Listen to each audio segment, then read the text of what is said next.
म्हणजे दिग्दर्शकांनी जे सत्य आयुष्यात त्यांचं ते अनुभवलेलं आहे, अनुभवले तो हा माणूस आहे तो. फेसबुक, इंस्टाग्राम अशी सोयीस्कर माध्यमं नव्हती, सोपी माध्यमं नव्हती, मोबाईल इझी ऍक्सेसिबल माध्यमं नव्हती की कुठल्या तरी मुलाला पाहिलं. हे लॉंगेस्ट जायचो आम्ही, डब्यात शूट करायचो, यायचो आणि डबा खायचो. खायचो. त्यामुळे सगळं असं डब्बा आम्ही आल्या आम्हाला व्हॅनिटीचे 3 रूम असायचे. पहिलं काम व्हॅनिटी वाल्याला शोधून दरवाजे उघडा मधले, आम्हाला एक खोली नको आणि याला क्रिकेट खेळायला येत नाही त्यामुळे म्हणजे येतं का सगळ्यात चांगला क्रिकेट जर कोणी खेळत असेल तर मी आहे. इतका समजूतदार पृथ्वी तुम्ही कधीच पाहिला नसेल. ऍब्सोल्युटली भारी. त्याच्या बायकोनी जेव्हा ही फिल्म बघितली तेव्हा पूर्ण वेळ तिच्या भुवया अशा होत्या, समजूतदार. आणि हॅलो नमस्कार फ्रेंड्स, मी मज्जाची नीलम. मुंबई लोकल चित्रपट तुमच्या भेटीस आलाय आणि आपण सगळ्या प्रमोशनला 2 मित्रांना खूप जवळून पाहिलंय, पण तिसरा मित्र मला असं वाटतं खूप जास्त बिझी होता या सगळ्या. आणि तो सगळ्यात महत्वाचा आहे. हो खरं आहे.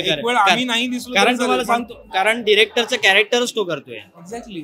म्हणजे दिग्दर्शकांनी जे सत्य आयुष्यात त्यांचं ते अनुभवलेलं आहे, अनुभवले तो हा माणूस आहे तो. ह्याचा पॉइंट ऑफ व्ह्यू आहे. ऍक्च्युली मला असं वाटतं काय माहितीये का, त्यांनी ते सगळं आपलं जे फिल्म मध्ये घडतं ना, त्या सगळ्यामुळे तो खूप त्या मेथडच्या प्रोसेस मध्ये घुसला. त्यामुळे त्याला असं झालं की नाही, मला हे माझ्यापर्यंत ठेवायचं, मला हे बाहेर नाही आणायचं, असं ते कुठेतरी त्या आत त्याला वाटलं असेल. पण मला असं वाटतं तो बिझी आहे याचा आम्हाला जास्त आनंद आहे. I love you. आम्हाला दोघांना आय लव्ह यू. नाही असं काही नाही. बिझी म्हणजे परत तेच की आता आमचा सिनेमा येऊ घातला 1 ऑगस्ट पासून सगळ्यांच्या भेटीला येणारच आहे तो सिनेमागृहांमध्ये, मुंबई लोकल नावाचा. पण त्याचसोबत प्रेक्षकांच्या मनोरंजनाची हमी आम्ही घेतली असल्यामुळे महाराष्ट्राची हास्य जत्रा या कार्यक्रमाचं शूटिंग चालू असल्यामुळे काही इंटरव्ह्यूजला येता नाही आलं. पण हे नक्की की जितकी हास्य जत्रा मनाजवळची आहे तितक्याच मनाजवळचा हा सिनेमा आहे मुंबई लोकल. टायटलच गंमत सांगून जातं. आणि त्यात 1 ऑगस्टला हा रिलीज होतोय. ऑगस्ट महिन्याचा पहिला आठवडा म्हणजे मैत्रीचा आठवडा, फ्रेंडशिप वीक असतो असं म्हणतात. हो. त्यामुळे मला असं वाटतं की आमच्या तिघांच्या वतीने किंवा आमच्या संपूर्ण सिनेमाच्या चमूच्या वतीने, टीमच्या वतीने ही फ्रेंडशिप डे गिफ्ट आहे हा सिनेमा तमाम महाराष्ट्राच्या जनतेला आणि महाराष्ट्राबाहेर असलेल्या तमाम मराठी जनतेसाठी. नक्कीच. पण या चित्रपटात आम्हाला हीच फ्रेंडशिप बघायला भेटते. मला एक सांग, जेव्हा तुझ्याकडे हा चित्रपट आला, आम्ही त्यांच्याशी खूप गप्पा मारल्यात, पण आता मला आज तू सांग असं कसं होईल. नाही मित्रांशिवाय हा इंटरव्ह्यू पण बरोबर त्याने पण सांगितलं की त्याचा इंटरव्ह्यू पण अपूर्ण राहिल्यामुळे. सो मला सांग की जेव्हा हा चित्रपट तुझ्याकडे आला आणि तू होकार दिला आणि दिग्दर्शकाचा एक खऱ्या आयुष्यात त्यांनी जो अनुभव घेतला तो जेव्हा तुला सांगण्यात आला, सो कसं होतं, तुला काय वाटलं? आणि जेव्हा हे दोघं एकत्र असले ती गंमत वेगळी होती. बरं, मी आणि अभिजितने जे आपले सिनेमाचे दिग्दर्शक आहेत, आम्ही 2013 साली एक सिनेमा केला होता. दुर्दैवाने तो रिलीज होऊ शकला नाही, पण तेव्हापासून आम्ही एकमेकांच्या कॉन्टॅक्टमध्ये आहोत, एकमेकांना ओळखतो. आणि जेव्हा ह्या सिनेमाच्या निमित्ताने बोलणी सुरू झाली तेव्हा अभिजितने त्याच्या आयुष्यातला एक खूप महत्त्वाचा प्रसंग आमच्यासोबत शेअर केला आणि सांगितलं होतं की हा सिनेमा त्या इन्सिडेंटच्या अवतीभोवती फिरणारा आणि त्याच्या जवळ जाणारा सिनेमा. तर गोष्ट ऐकताना जरा म्हणजे आता मी सांगू नाही शकत कारण अनेक सस्पेन्स आहेत गोष्टीमध्ये जे रिव्हील होतील, पण ती गोष्ट ऐकताना असं खूप असं काळजाला थोडं चर झालं, खूप मजा आली. असं वाटलं की अरे यार हे असं का होतंय, हे असं का, आणि असंही वाटलं की अरे वा हे काय होतंय असं.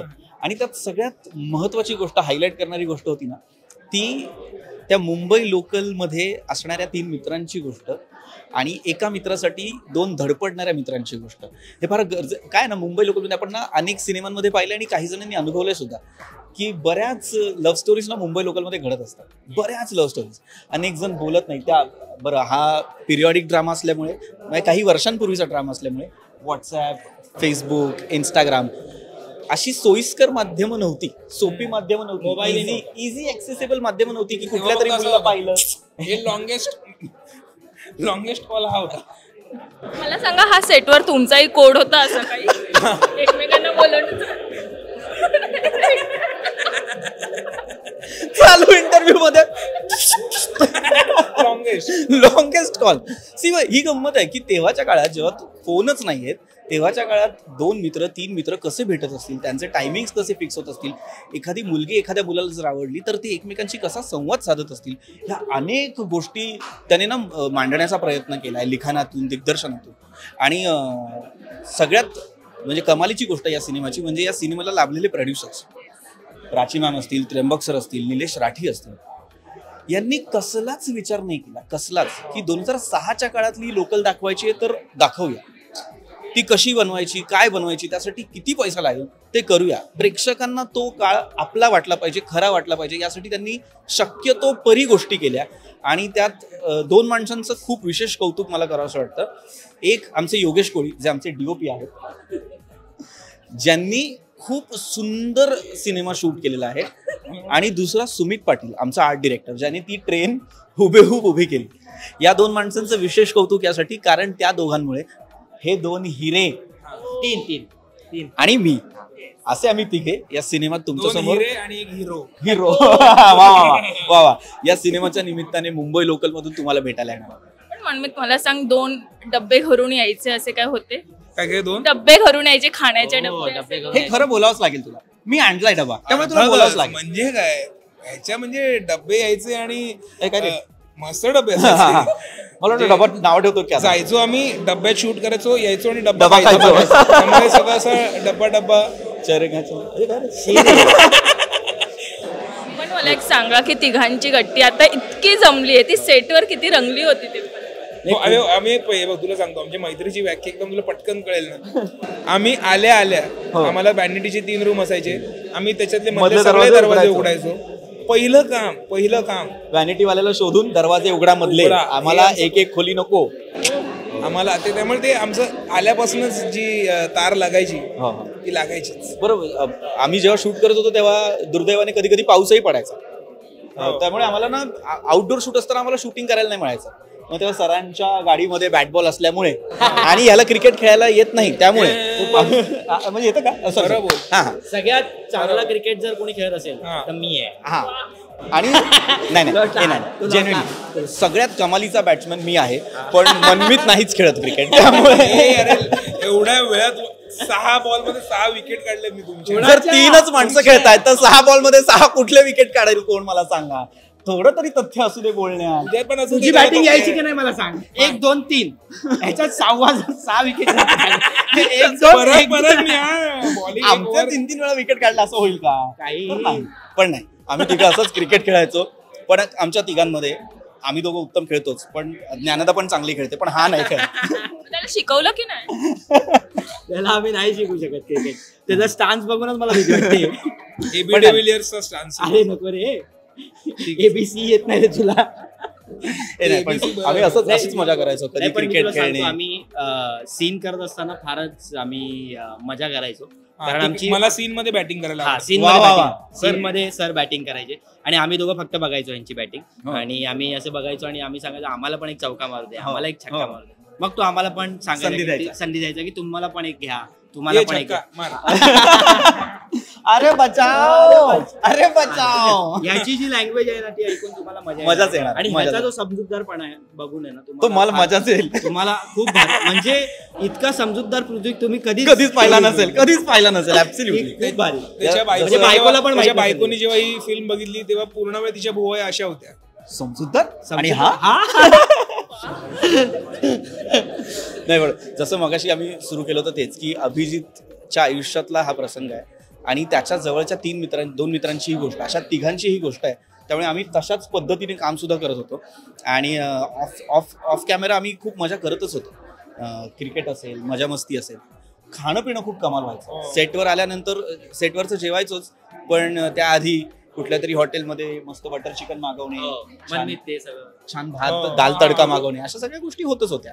आणि आपला कुठला केक निर्वाणचा लेमन क्रॅकल. आणि तू काय मागवायचं असते? Lemon crackle. नाही ते काय ते दुसरं असायचं ना तुझं, ओट्स मला आता असा प्रश्न पडला की यांच्या सेटवर पार्टी किती जास्त व्हायची आणि शूटिंग किती व्हायचंय. आम्हाला कधी कधी खंत वाटायची याची की यार सीन मध्ये आज एवढी मजा नाही, बाहेरच बरं. आम्ही एकमेकांना फोन करून विचारायचो उद्या शूटिंग आहे, मी डबा आणू? नाही मागव रे बाहेरून. मी फ्रूट पॉप आणतो, तू बटर चिकन मागवू. असं सगळं चालायचं आमचं, हे सगळं चालायचं आमचं. पण मला सांग की खऱ्या आयुष्यात मुंबईचाच असल्यामुळे खऱ्या आयुष्यात मुंबई लोकलचा प्रवास एक वेगळाच होता. तुझ्यासाठी तो कसा होता सुरुवातीपासून? सुरुवातीच्या काळापासूनच मुंबई लोकल फार महत्त्वाचं माध्यम. आधी फार भीती वाटायची, इतक्या गर्दीत कसं जायचं, आपण हरवलं होतं.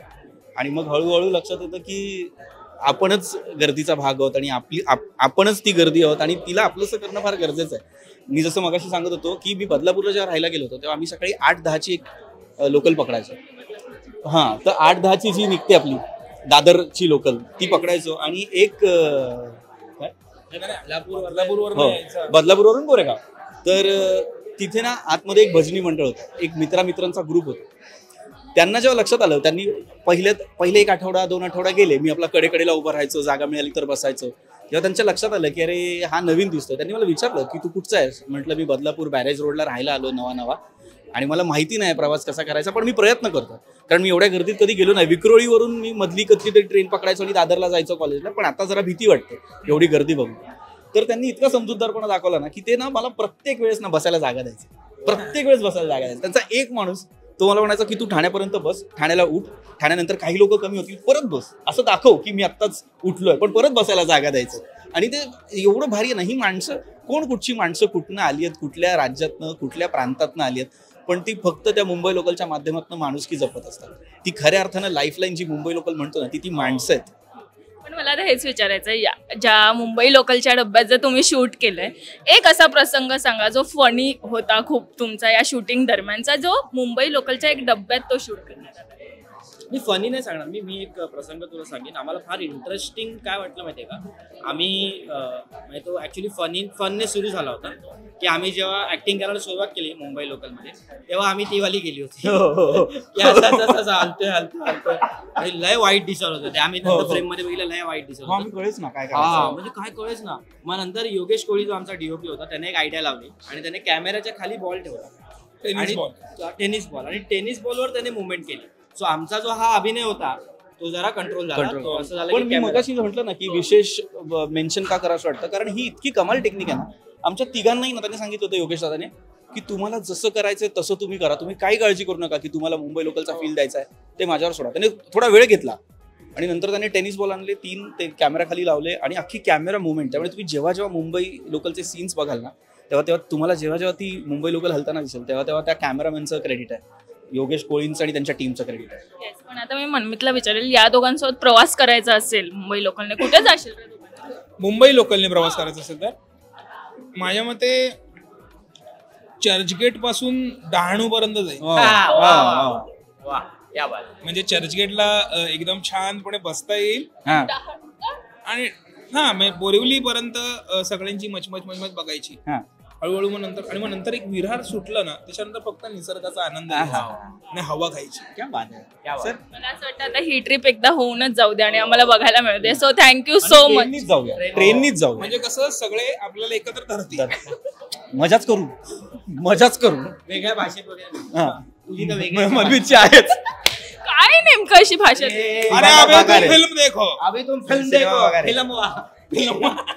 सो थँक्यू सो मच आणि all the very best. Thank you. Marathi मनोरंजन सृष्टीमधील मालिका, चित्रपट, नाटक तसेच कलाकारांबद्दलच्या नवीन अपडेट्स जाणून घेण्यासाठी नक्की सबस्क्राईब करा इट्स मज्जा मराठी या आपल्या नवीन यूट्यूब चॅनलला.